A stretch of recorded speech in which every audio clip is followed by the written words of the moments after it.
In the context of AI, I think it's really important for us to understand that the world is changing around us very rapidly because of these technologies.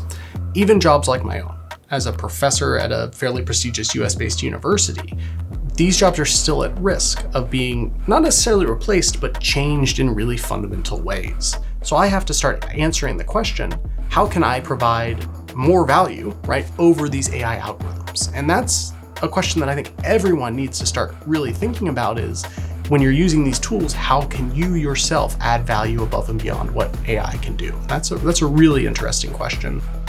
I'm Dr. Dan Runfola. I'm a professor in applied science, and I work a lot in the data science program as well. The title of the lecture is going to be Everything is AI Awesome, Rise of the Machines.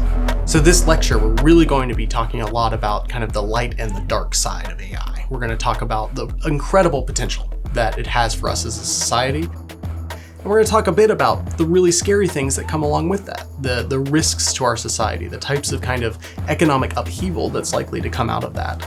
We're also going to talk a little bit about how William and Mary researchers are contributing to this emerging paradigm of knowledge.